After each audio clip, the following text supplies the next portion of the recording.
उत्तर प्रदेश के गाजीपुर से इस वक्त की बड़ी खबर। सपा अध्यक्ष अखिलेश यादव पहुंचे गाजीपुर, दिया बड़ा बयान।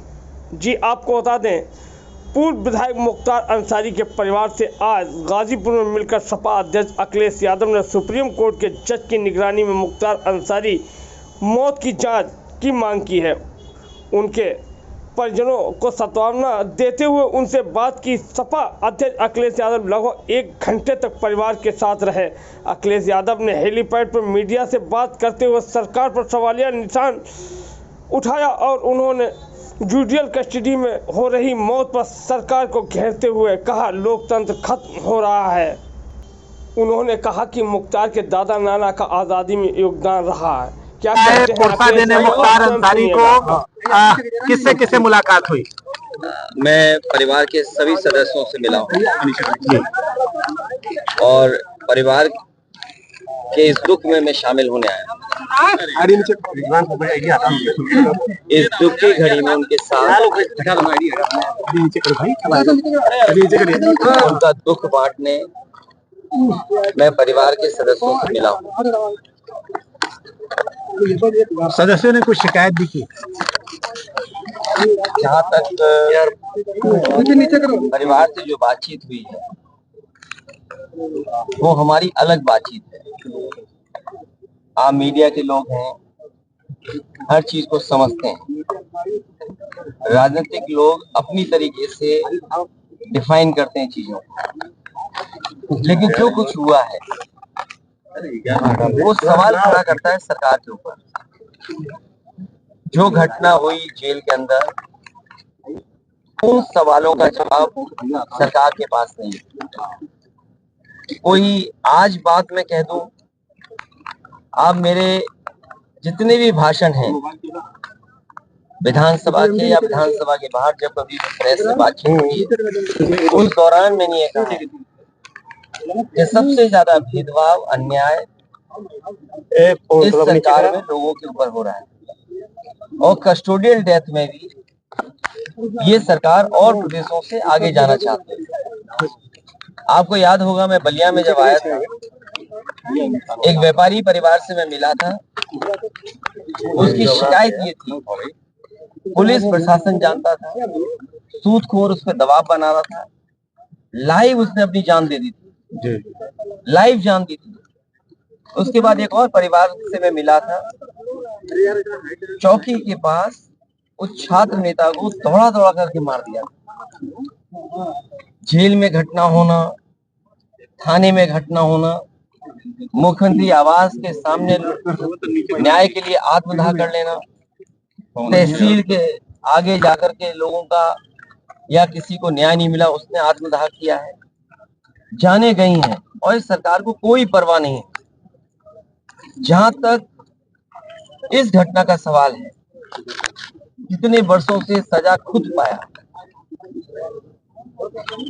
और जिस व्यक्ति ने खुद कहा हो कि मेरी जान ले ली जाएगी, जहर दिया जा रहा है, उसके बाद सरकार ने क्या किया?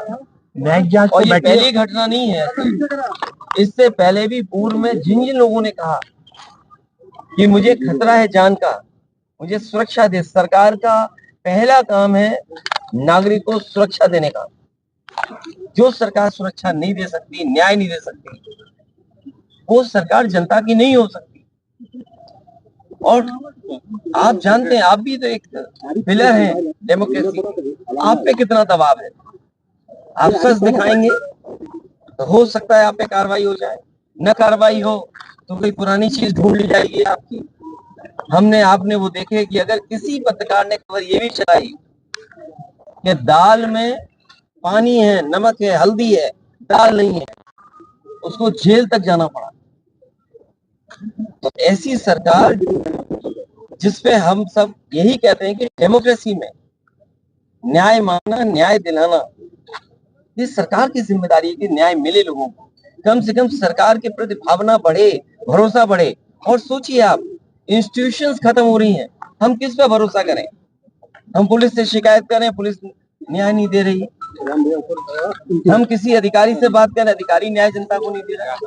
तो इन इंस्टीट्यूशंस को खत्म किया, ये आरोप कोई हम लोग नहीं लगा रहे हैं। क्या हमने आपने नहीं पढ़ा?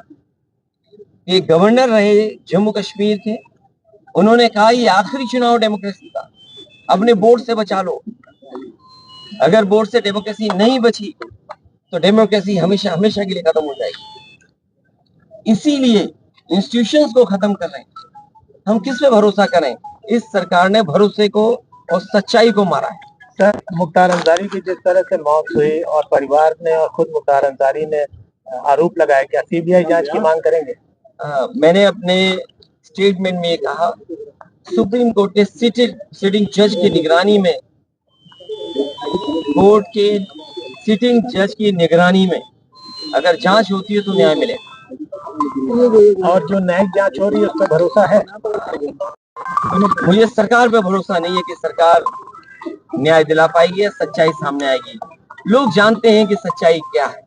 सर, बांदा की जेल और जेल में पहले भी कहा गया, जो व्यक्ति वर्षों से जेल में था, आखिरकार उसे क्यों लगा कि मेरी जान को खतरा है? सरकार क्या दिखाना चाहती है? तो कम से कम सरकार को न्याय दिलाना चाहिए और देश की जनता सच जाने, कम से कम उस दिशा में सरकार को काम करना चाहिए। 2016 में आपने अंसारी बंधुओं का विरोध किया था अपने पिताजी के सामने पार्टी में लेने को लेकर। राजनीति हमेशा वर्तमान परिस्थितियों पे होती है। सर, एक पॉलिटिकल सवाल, आपके ऊपर आरोप लग रहे हैं कि 9 टिकट बदले गए और अभी भी बहुत सारे लोग जो है वो। अच्छा, हमारे टिकट बदले गए? मैं आपसे पूछता हूँ, क्या कैसरगंज लोकसभा का प्रत्याशी कौन होगा? क्या बीजेपी बताएगी? और आपको तो खबर ये चलानी चाहिए कि बीजेपी के जहां जहां प्रत्याशी जा रहे हैं उनका कितना जनता विरोध कर रही है। इस बार जनता का सैलाब है और ये सैलाब भारतीय जनता पार्टी की सरकार को ढा देगी।